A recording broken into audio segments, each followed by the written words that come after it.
lançando aí o seu mais novo livro. Antônio, muito obrigado por atender o nosso convite. Seja muito bem-vindo. Gratidão toda minha, Pedro Som. Bom dia, amigos rádio ouvintes. Bom dia, Luiz. Bom dia, Pedro Som. Bom dia, Murilo. Bom dia, família. Bom dia, Jesus. Jesus em primeiro lugar.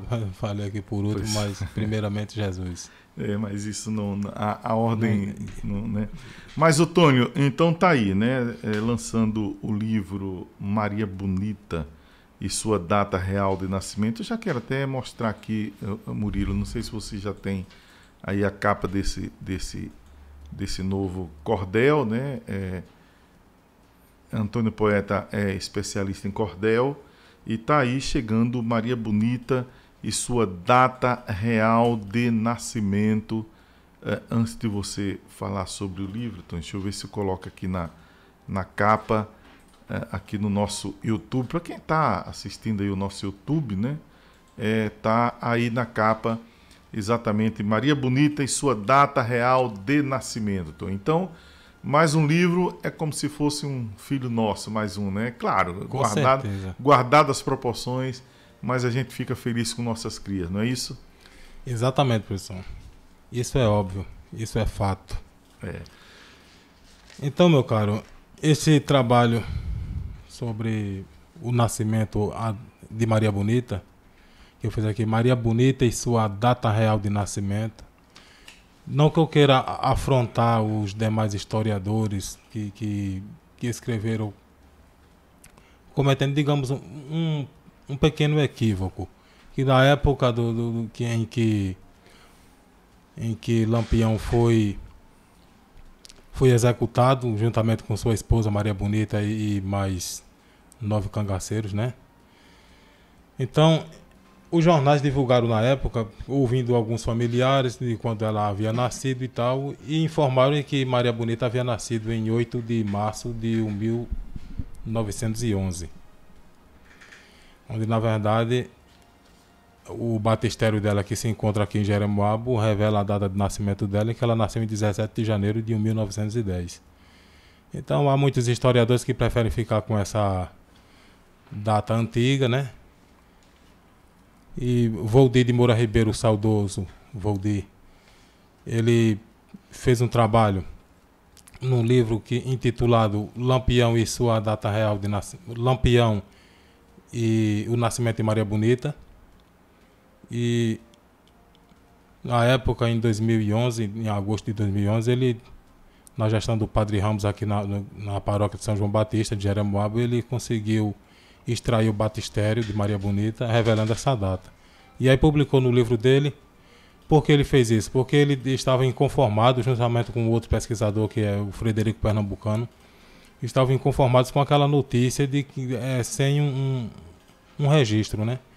No centenário de Maria Bonita, comemorado em Paulo Afonso, no dia 8 de março de 2011. E aí, no dia seguinte, eles embarcaram aí de Bahia adentro, aí pelos sertões, pelo sertão, chegando à paróquia de Nossa Senhora da Glória, obtiveram algumas informações, foram a Senhor do Bonfim e lá chegaram às conclusões de que estavam aqui em Jeremoabo esses documentos. Então aí ele veio aqui junto com o Frederico e falaram com o Padre Ramos, e esse batistério foi extraído nessa época aí, 22 de agosto de 2011. Só fazer um registro aqui, Tonho. Por que Senhor do Bonfim? Porque Jeremoabo pertenceu à diocese de Senhor do Bonfim. O início, a primeira foi a primeira paróquia, a primeira diocese da região foi o Senhor do Bonfim. Inclusive, na época, o próprio Monsenhor Francisco, ele foi cotado para ser bispo, né? Não só, principalmente quando foi criada a diocese de Paulo Afonso, e ele que não aceitou, né? Assim como o Senhor do Bonfim também. Então a gente pertencia a Senhor do Bonfim, por isso que Senhor do Bonfim tem muito relato a ver com Jeremoabo. Muito bem. Então, em Senhor do Bonfim, foram informados de que esses documentos da época de registro de batismo, de casamento, estavam aqui na paróquia São João Batista, né? E eles vieram, conseguiram desvendar.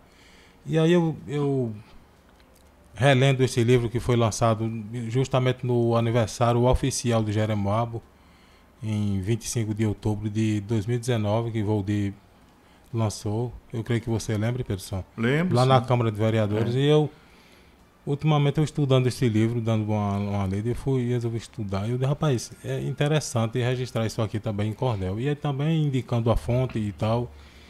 E aí, graças a Deus, o trabalho saiu em 37 cestilhas, que eu adotei a cestilha, assim, não que seja mais fácil, mas eu gosto mais da cestilha, que fica numa pegada bonita, como Leandro Gomes de Barros e outros cordelistas do passado escreviam mais em cestilha. Na verdade, os romances, a maioria dos romances em cordel são em cestilha. Alguns em setilha e pouquíssimo em décima. Vamos dar um exemplo, Tom. Eu queria que você lesse aí na página 7, aí, que já fala da data de Maria Bonita, aí, que você mesmo leia para que as pessoas que estão em casa aí vejam como é escrita a cestilha. Beleza. Será que não daria para fazer a leitura do início, não, né? Não dá tempo, porque Beleza. o tempo é... Beleza. Pronto. Depois a gente vai destacando outras partes. Na página 7 foi escrito assim: manuscrito e assinado com bela caligrafia pelo vigário Eutímio, quarta-feira foi o dia, datado 7/9, o batismo de Maria. 1910, em janeiro, ela nasceu, emalhada da caiçara, com a família cresceu e até mesmo se casou contra o desejo seu. 17 de janeiro, uma data inesquecível, mas só depois de um século pôde se tornar possível, graças a quem pesquisou para torná-la admissível.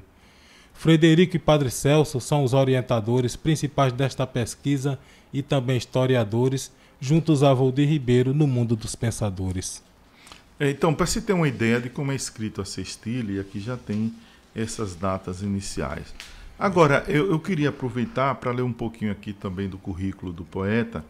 Antônio nasceu em 1º de julho de 1976, no povoado Lagoa do Mato do Sertão, zona rural de Jeremoabo, e residente no povoado Brejinho, comunidade quilombola, aqui também em Jeremoabo. Concluiu o ensino médio em 2006, servidor público municipal, filho de Josefa Evangelista de Carvalho e Manuel Antônio de Carvalho, esposa de Josefa Lima Zefinha, pai de Rana Vitória e Adonai. Participou do Dicionário Bibliográfico dos Cordelistas Contemporâneos, escreveu O Matuto de Hoje em Dia, A Resistência do Rio Vermelho e Vaza Barris, Conversa do Zap Zap, Tenente Zé Rufino, Entre a Volante e o Cangaço, A Lenda do Vaqueiro Chico Gato e agora Maria Bonita, sua data real de nascimento. Então, como a gente falou, então é sempre um prazer ter mais um livro escrito, né?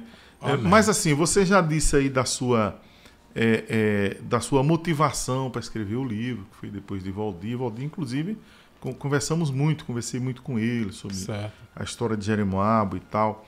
E aí você resolveu enveredar pelo caminho aí de Maria Bonita. Como é que tem sido a repercussão do livro, o recebimento inclusive das academias de cordel que você faz parte? Como é que tem sido essa recepção? Pedro, ele foi um título abordado muito bom. Inclusive, eu quero até lhe agradecer aqui pessoalmente pelo auxílio na escolha do título. Foram você, Zeca Pereira. Uma pequena contribuição, né? Aqui, onde na ficha técnica diz a direção Zeca Pereira e tal, Antônio Poeta, que eu escrevi em 17 de janeiro de 2023, e o título Antônio Poeta, Pedro Som e Zeca Pereira. É o seguinte, quando eu tentei criar o título, que coloquei, aí até você sugeriu que colocasse primeiro o nome Maria Bonita, que ficava mais interessante. E eu havia colocado lá inicialmente, e eu gosto de primeiro assim trabalhar o título, que até alguém me disse, não, mas é bom, vai escrevendo e tal, depois o título vê depois, porque às vezes a gente começa escrevendo uma coisa e acaba escrevendo outra, mas já eu não sou dessa forma, cada um tem assim um modelo de escrita, né?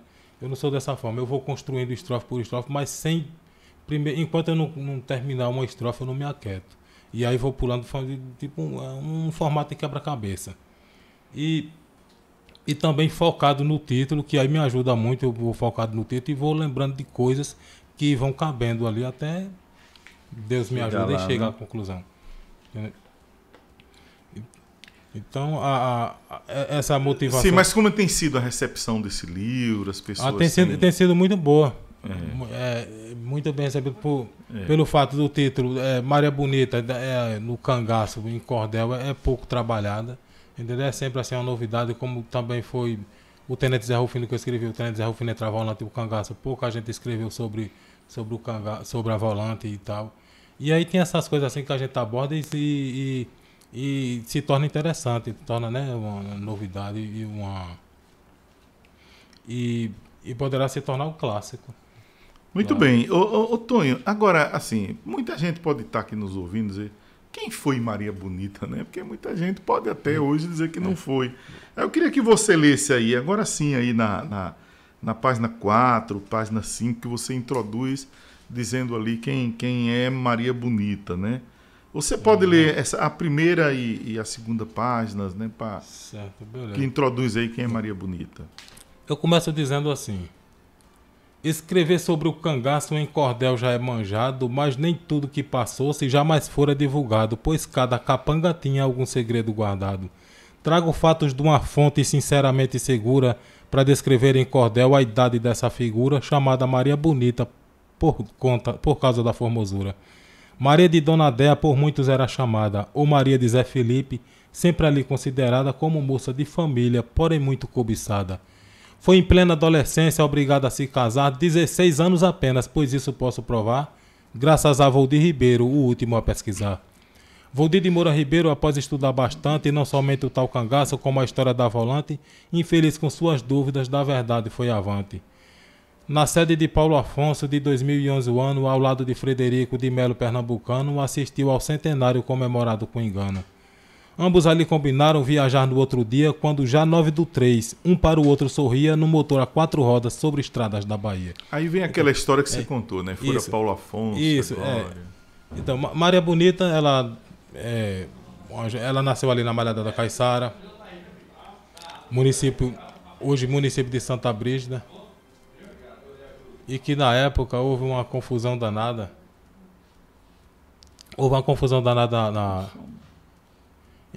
Entre Jeremoabo, Paulo Afonso, Glória, tal, Santa Brígida. Maria Bonita é de onde? É de Jeremoabo e tal.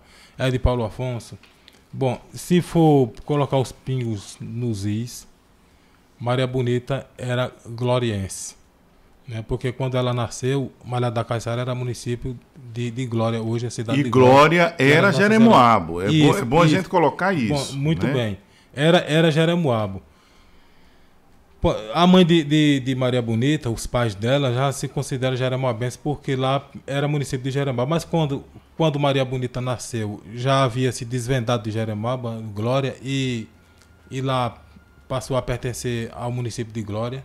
E Paulo Afonso também pertencia à Glória. Depois Paulo Afonso foi emancipada e Malhada da Caiçara já passou a pertencer a Paulo Afonso.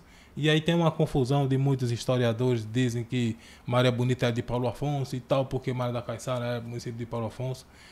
Então poderia se dizer também que é de Santa Brígida, porque Malhada da Caiçara hoje é município de Santa Brígida. E todo esse território aí pertencia a Jeremoabo, mas assim, eu digo que ela é gloriense porque quando ela nasceu, ela pertencia à Glória. Porém, ela foi batizada aqui em Jeremoabo, na paróquia de São João Batista, aqui da nossa cidade. E o batistério dela se encontra até hoje, há mais de 100 anos, e está aí na paróquia de São João Batista. E muitos pesquisadores não tiveram acesso a essa fonte, não conseguiram, não sei porquê.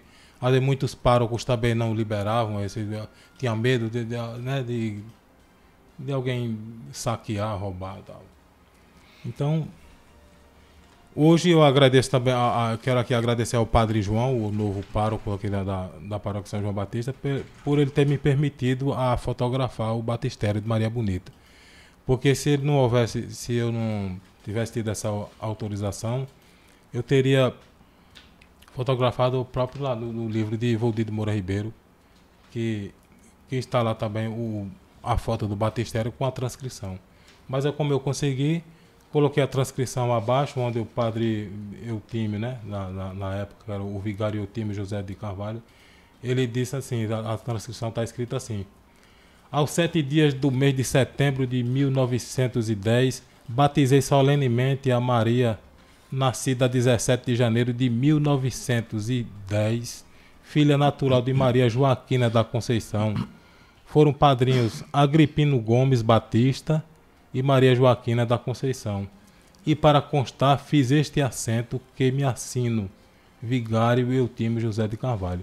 Isso aqui foi em 7 de setembro de 1910. Muito bem, então a gente é que está chegando aqui o final, mas eu não queria o mais importante nesse momento. Claro, que é importante é a obra, né? Mas quanto é que está custando o cordel? Custa apenas R$5. É porque a unidade. Aqui foram feitos em 5 cores: branco, azul, verde, amarelo e rosa. O kit, são 5 cores, mas é um título só. O kit custa apenas R$20. São 5, aí sai, no caso, a 4. É assim, é bom colocar que o poeta paga para fazer isso aí, por isso que é importante vender, né? E para comprar, onde é que acha? Para comprar, geralmente é comigo, mas eu deixo ali com o Zé Romildo na banca ali em frente a Dinossauro. Quando eu sair daqui, né? Já vou deixar Isso. Alguns lá para quem quiser. Tiver preferência, pode procurar lá com o Zé Romildo, ou a esposa dele, ou a filha. Quem tiver lá na barraca, está lá à disposição. Então, minha gente, assim, olha, compre o livro, porque o poeta investe para fazer esses livros, e é assim que a gente consegue ajudar, né? Então, infelizmente... E também a cultura, né, pessoal? A história é dinâmica, o cordel é tudo isso. É muito além da rima, métrica e oração. Isso. E muito quanto bem. mais se lê, mais se conhece, né?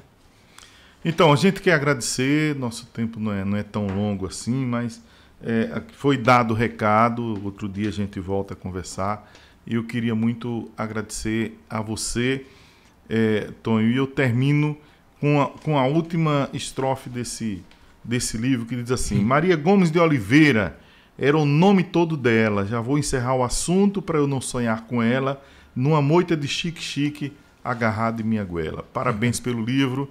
E muito obrigado por sua presença. Gratidão toda minha. Um beijo aí pra família, pra toda a minha família aí, minha esposa, meus filhos, meu pai lá no sertão, minha mãe aí no Brejinho, Dona Josefa. Cheiro, mãe. Se não der, é puxado na orelha, né?